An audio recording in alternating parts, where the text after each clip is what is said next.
ముప్పవరపు వెంకయ్య నాయుడు, నారా చంద్రబాబు నాయుడు ఒకరు బీజేపీ నేతగా రాజకీయాల్లోకి ప్రవేశించి ఆ పార్టీలోనే చివరి దాకా కొనసాగితే, మరొకరు కాంగ్రెస్తో రాజకీయ ప్రస్థానాన్ని ప్రారంభించి ఆపై టీడీపీలోకి జంప్ చేసి ఆ పార్టీనే హస్తగతం చేసుకున్న నేత.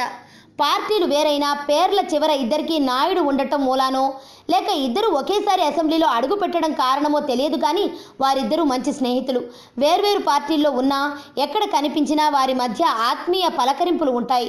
ఇక ఇద్దరూ కలిసి వేదికనెక్కితే ఒకరి తర్వాత ఒకరిని ఒకరు తెగ పొగిడేసుకుంటారు. ఈ తరహా పరస్పర పొగడ్తలు గుప్పించుకునే నేతలు మనకు దాదాపుగా కనిపించరు. ఇప్పుడు బీజేపీ, టీడీపీ మిత్రపక్షాలుగా ఉన్నాయి, కానీ రెండు పార్టీలు మిత్రపక్షాలుగా లేకున్నా కూడా వెంకయ్య, చంద్రబాబుల మధ్య స్నేహం మాత్రం చెక్కు చెదరకుండానే ఉంది. నిన్నటి దాకా కేంద్ర కేబినెట్లో కీలక శాఖ మంత్రిగా ఉన్న వెంకయ్య రాష్ట్ర విభజన కారణంగా ఆర్థిక లోటుతో సతమతమవుతున్న రాష్ట్రాన్ని గట్టున పడేసేందుకు అహర్నిశలు కృషి చేస్తున్నానని చెప్పుకుంటున్న చంద్రబాబుకు ఢిల్లీలో పెద్ద దిక్కుగానే ఉన్నారు. చంద్రబాబు ఎప్పుడు ఢిల్లీ వెళ్ళినా వెంకయ్యను కలవాల్సిందే.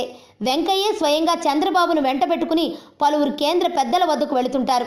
ఆయా శాఖల్లో పెండింగ్లో ఉన్న ఏపీ పనులను కూడా వెంకయ్యే కదిలిస్తుంటారు.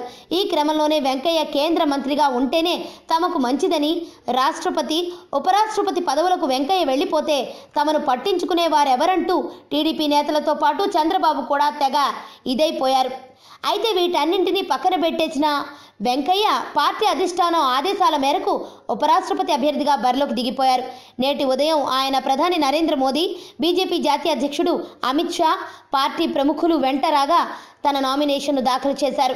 అయితే క్రియాశీల రాజకీయాలకు స్వస్తి చెప్పి రాజ్యాంగ పదవికి ఎంపిక కోసం నామినేషన్ వేస్తున్న తన చిరకాల మిత్రుడు వెంకయ్యకు అభినందనలు తెలపాలని భావించిన చంద్రబాబు నేటి ఉదయం ఢిల్లీ పర్యటనకు వెళుతున్నట్లు నిన్న రాత్రే ప్రకటించారు. అంతేకాకుండా నేడు జరగనున్న కేబినెట్ సమావేశాన్ని కూడా చంద్రబాబు వాయిదా వేసుకున్నట్లు వార్తలు వినిపించాయి. అయితే ఏమైందో ఏమో తెలియదు, కానీ చంద్రబాబు ఢిల్లీ టూర్ క్యాన్సిల్ అయింది.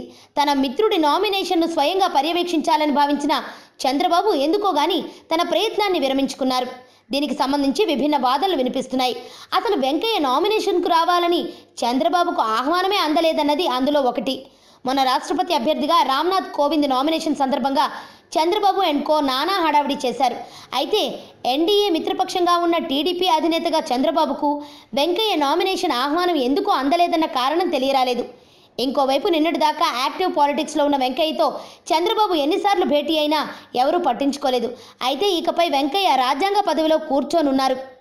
ఈ క్రమంలో ఎప్పుడు పడితే అప్పుడు ఇకపై వెంకయ్యను కలిసే అవకాశం చంద్రబాబుకు రాకపోవచ్చు. ఈ కోణంలో ఆలోచించే వెంకయ్య నామినేషన్కు చంద్రబాబుకు బీజేపీ అధిష్టానం ఆహ్వానం పంపలేదన్న వాదన కూడా వినిపిస్తోంది. కారణం ఏదైనా కావచ్చు, కానీ తన చిరకాల మిత్రుడు కీలక పదవిని దక్కించుకునేందుకు వేసిన నామినేషన్ ఘట్టానికి చంద్రబాబుకు ఆహ్వానం అందకపోవడం మాత్రం కాస్తంత బాధ కలిగించేదే. ఆరోగ్యవంతమైన జీవితం కోసం మనం పాటించాలి కొన్ని నియమాలని. చిన్ని చిట్కాలతో చింతలేని జీవితాన్ని ఎలా గడపాలి అనే దానికి వీక్షిస్తూనే ఉండండి మన ఆరోగ్యం యూట్యూబ్ ఛానల్. మరిన్ని ఆరోగ్య సూత్రాలకు సబ్స్క్రైబ్ చేసుకోండి.